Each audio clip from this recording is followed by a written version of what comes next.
ഷഹനാസ് ആത്മഹത്യ ചെയ്യേണ്ട സാഹചര്യത്തിലാണെന്ന്, കുടുംബസമേത ആത്മഹത്യ ചെയ്യേണ്ട ഒരു അവസ്ഥയിലേക്കാണ് പോകുന്നത്. അത്രത്തോളം സൈബർ ആക്രമണമാണ് എന്നും പറയുന്നത്.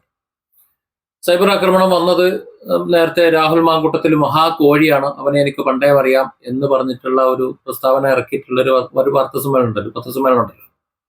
അതിൽ അവസാനം നിങ്ങൾ എന്നെ കൊണ്ട് കുറേ പറയിച്ചു, ഞാൻ കുറേ പറഞ്ഞു എന്നുള്ള ആ വീഡിയോ ക്ലിപ്പ് കൂടി പുറത്തു വന്നതോടുകൂടിയാണ് ശരിക്കും സൈബർ അറ്റാക്ക് തുടങ്ങിയത്.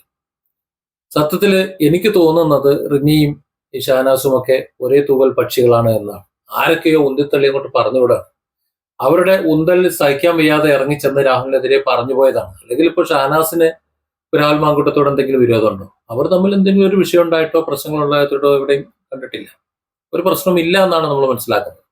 ഇതിനിടയിൽ എപ്പോഴോ 2020 കൊണ്ട് കർഷക സമരം നടന്ന സമയത്ത് ഷഹനാസ് ഡൽഹി പോയപ്പോൾ നമുക്ക് ഒരുമിച്ച് പോകാമായിരുന്നല്ലോ എന്ന് പറഞ്ഞിട്ടുണ്ട്. അത് കോൺഗ്രസിന്റെ നേതാക്കന്മാരല്ലേ, അപ്പൊ സ്വാഭാവികമായിട്ടും അങ്ങനെ ഒരുമിച്ച് പോകാമെന്ന് പറഞ്ഞതായിരിക്കാം. അതിനപ്പുറത്ത് എന്തെങ്കിലും ഒരു ദ്വയാർത്ഥം ഉണ്ടായിരുന്നെങ്കിൽ അന്നേ എടുത്ത് പൊട്ടിച്ചേനെ. ഏതായാലും ദ്വയാർത്ഥം ഉണ്ടെങ്കിലും ഇല്ലെങ്കിലും അതിപ്പോ ആ വാർത്തകൾ എടുത്ത് പൊട്ടിക്കുന്നത് രാഹുൽ മാങ്കൂട്ടത്തോട് എന്തെങ്കിലും വെറുപ്പുള്ളതുകൊണ്ടോ വിദ്വേഷമുള്ളതുകൊണ്ടൊന്നും അല്ല. ഈ ചില ആൾക്കാരുണ്ട് കളിപ്പിക്കാൻ വേണ്ടി ഇങ്ങനെ പോവുക, ഈ കൂടെ കളിക്കുകയും ചെയ്യും കുണ്ടിക്കിട്ടി നുള്ളുകയും ചെയ്യുമെന്ന് പറയല്ലേ, അങ്ങനെയുള്ള ഒരുതരം ആൾക്കാരുണ്ട്. അവരുടെ ഒരു പൊതു സ്വഭാവം എന്ന് പറഞ്ഞാൽ കളിപ്പിക്കാനുണ്ട്. ഇത് നമ്മൾ മനസ്സിലാക്കേണ്ട കാര്യം. നമ്മളെ കളിപ്പിക്കാൻ പലരും കാണും, കളി കാണാൻ ആരും ഉണ്ടാവില്ല എന്നുള്ളത് നമ്മളിങ്ങനെ ഇറക്കി വിടും. ഇപ്പൊ ഷഹനാസിന് മുഖ്യമന്ത്രിക്ക് പരാതി കൊടുക്കേണ്ടി വന്നു എന്നാണ് അറിയുന്നത്. അതായത് തനിക്ക് എതിരെ അത്രത്തോളം സൈബർ അറ്റാക്ക് ഉണ്ട്, ആത്മഹത്യയുടെ വക്കീലാണ് എന്ന്. എന്തിനാണെങ്കിലും മുഖ്യമന്ത്രിക്ക് പരാതി കൊടുക്കുന്നത്? താഴെ പോലീസ് സംവിധാനങ്ങളൊന്നുമില്ലേ? ഇപ്പൊ എല്ലാം ഒരു ഫാഷനായിട്ട് നേരെ മുഖ്യമന്ത്രിയുടെ നേർക്കാണ് പോണതല്ല. അവിടുന്ന് താഴേക്ക് DGP മുതൽ താഴേക്ക് CPOയിൽ എത്തി നിൽക്കുകയാണ് സാധാരണ. ഇതെന്തപ്പോ ഇങ്ങനെ തലതിരിഞ്ഞ ഒരു നിയമ പരിപാലനങ്ങൾ അറിയാൻ വയ്യ. ഇത് എന്തോ ആയിക്കോട്ടെ. ഏതായാലും ഷഹനാസിന് ഇത്തരത്തിലുള്ളൊരു അവസ്ഥ ഷഹനാസ് തന്നെ വരുത്തി വെച്ചതാണ്. ആരെങ്കിലുമൊക്കെ എവിടെയെങ്കിലും നിന്നുകൊണ്ട് അവരുടെ രാഷ്ട്രീയ നേട്ടം കൊണ്ട് അവർ മുതലെടുക്കാൻ നോക്കുമ്പോൾ അവർ രംഗത്തേക്ക് ഇറങ്ങിക്കഴിഞ്ഞാൽ സ്വാഭാവികമായിട്ടും അവർക്ക് അടിയിട്ടു. കാര്യം രാഹുൽ മാങ്കൂട്ടത്ത് എന്ന് പറയുന്ന ചെറുപ്പക്കാരന് ജനങ്ങൾക്ക് ഇഷ്ടം.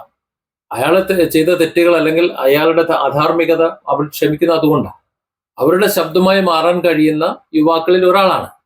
അതുകൊണ്ട് തന്നെ തൽക്കാലം നിയമപരമായ തെറ്റുകളൊന്നും ചെയ്തിട്ടില്ല എന്നുണ്ടെങ്കിൽ കോടതി വെറുതെ വിട്ടുകഴിഞ്ഞാൽ അവരെ രാഹുൽ മാങ്കൂട്ടം അടക്കമുള്ളവരെ ഈ ജനം എങ്ങേറ്റെടുക്കും. ഇവിടെ അതുകൊണ്ടാണ് പിന്തുണ വരുന്നത്. മാത്രമല്ല ഭരണവിരുദ്ധ വികാരം, പിന്നെ ചില അങ്ങോട്ട് ഇങ്ങോട്ട് കളിക്കുന്ന പറാട്ട നാടകം, ഇതൊക്കെ ജനങ്ങൾക്ക് മനസ്സിലായത് കൊണ്ട്. കാലം പണ്ടത്തെ അല്ലല്ലോ, സോഷ്യൽ മീഡിയ അല്ലേ. അപ്പോൾ അത്തരത്തിൽ ഉള്ള ഒരു വ്യക്തിയാണ്, പ്രതികരണശേഷിയുള്ള ഒരാളാണ്. അയാൾക്ക് അനുകൂലമായി അയാളുടെ പിന്നാലെയാണ് ജനം എന്ന് അതേ തട്ടകത്തിൽ വർക്ക് ചെയ്യുന്ന ഷഹനാസ് മനസ്സിലാക്കേണ്ടതായിരുന്നു. അത് മനസ്സിലാക്കി ഷഹനാസ് മറ്റുള്ളവരുടെ ചട്ടുകതമായിട്ട് നിന്നു കൊടുക്കാതിരുന്നെങ്കിൽ ഇത്രയധികം ഒരു സൈബർ അറ്റാക്കോ മറ്റും ഉണ്ടാകുമായിരുന്നില്ല എന്നാണ് എനിക്ക് തോന്നുന്നത്. ഈ റിനിക്കും അത് തന്നെയാണ് പറ്റിയത്. റിനി ഒരു ആവേശത്തിൽ ആദ്യം ആരൊക്കെയോ പിന്നിലുണ്ട്, അങ്ങനെ ഇറങ്ങി അതിനുശേഷം അടി കിട്ടി ഇപ്പം മിണ്ടാതിരിക്കുകയാണ്. എന്നാൽ ഈ അടുത്തൊരു തെറ്റിദ്ധാരണ ഉണ്ടാകുന്ന മറ്റൊരു പോസ്റ്റ്, എനിക്ക് തോന്നുന്നത് ഷാഫി പറമ്പലിനെ കുറിച്ചൊരു പോസ്റ്റ് ഇട്ടത്, ഒരു ബർത്ത്ഡേ വിഷസ് ഒക്കെ ഇട്ട ഒരു പോസ്റ്റ് ഇട്ടത് സത്യത്തിൽ ഷാഫിയെ തകർക്കാൻ വേണ്ടിയിട്ടല്ല. അങ്ങനെയാണ് ഇവിടെ പ്രചരിപ്പിക്കുന്നത്. രാഹുൽ മാങ്കൂട്ടത്തിനെതിരെ അടി തുടങ്ങിയത് റിനി ആയതുകൊണ്ട് ഇനിയിപ്പോൾ ഷാഫി പറമ്പലിനെ കൂടി തകർക്കാൻ വേണ്ടി എന്ന രീതിയിലാണ് വാർത്തകൾ ചെയ്തത്. സത്യത്തിൽ രാഹുൽ മാങ്കൂട്ടത്തിനെതിരെ ഇറക്കി വിട്ടവർ ഇപ്പോ ഷഹനാസിനെ കൈവിട്ടതുപോലെ റിനിയെ കൈവിട്ടു. അപ്പോൾ സ്വാഭാവികമായിട്ടും പിന്നെ നിൽക്കാൻ പറ്റാത്തൊരവസ്ഥ. ഒന്ന് സൈബർ അറ്റാക്ക് വന്നു. റിനിയൊക്കെ ആണെങ്കിൽ ഒരു സൈബർ അറ്റാക്ക് വന്നു കഴിഞ്ഞാൽ നേരിടാൻ ശേഷിയുള്ള ഒരു പെൺകുട്ടിയൊന്നും അല്ല. അത് ഈ പറഞ്ഞ ഷഹനാസിനും അത് കഴിയില്ല. ഈ വലിയ വർത്താനം തന്നെ ഉള്ളൂ. ആ വർത്താനമൊക്കെ ശരിക്കും ഒറ്റയ്ക്ക് ഇതൊക്കെ നേരിടേണ്ടി വരുന്ന സാഹചര്യം വന്നാൽ പ്രയാസമാണ്. അതുകൊണ്ട് ഈ ആത്മഹത്യ ഭീഷണിയൊക്കെ മുഴക്കുന്നത്. പക്ഷെ അവർ മനസ്സിലാക്കേണ്ടത് ഇങ്ങനെ കളിപ്പിക്കുന്നവർ, ഉന്തിത്തള്ളി ഇറക്കി വിടുന്നവർ തങ്ങൾ കുടുങ്ങുമ്പോൾ ഉണ്ടാവില്ല എന്നാണ്. ഞങ്ങൾ ഉണ്ടാവും, പിന്നാലെ ഉണ്ടാവും, ചെന്നോ, നമ്മൾ കൂടെ ഉണ്ട്, ഞങ്ങൾ എന്തു വന്നാലും ഞങ്ങളുണ്ട് എന്നൊക്കെ പറഞ്ഞുകൊണ്ട് ഇറക്കി വിടും. ആ ഇറക്കി വിടലേ ഉണ്ടാവുള്ളൂ. കാരണം അവരുടെ ഉദ്ദേശം എന്ന് പറഞ്ഞാൽ അവരാണ് ഇതിന്റെ പിന്നിലെന്ന് ആരും അറിയരുത്, അവർക്ക് അതിന്റെ ഫലം കിട്ടാൻ വേണം. എന്നാൽ തങ്ങളുടെ ശത്രുവായിട്ട് നമ്മൾ വെച്ചിരുന്ന് നിങ്ങൾ ഒടുങ്ങാൻ വേണം. എന്നാൽ അത് ചെയ്യിക്കുന്നത് തങ്ങളാണെന്നിട്ട് അറിയുകയും ചെയ്യരുത്. ഈ അനുഭവിക്കുന്നവൻ ഇപ്പൊ രാഹുൽ മാങ്കൂട്ടത്തില് ഈ പറഞ്ഞ ആളെ തന്നെ ചേർത്ത് പിടിച്ചുകൊണ്ട് പോവുകയും ചെയ്യും. മനസ്സിലായില്ലേ? അവിടെ പെട്ടുപോണതാരാ? ഈ പറഞ്ഞ റിനിയും ഷഹനാസും ഒക്കെ. അത് തന്നെ ഇവിടെ സംഭവിച്ചത്. സംഗതിയുടെ സ്ട്രെസ് അടിച്ച് ആകെ ഡെസ്പായി കുത്തിയിരുന്ന ആരെ? റിനിയ.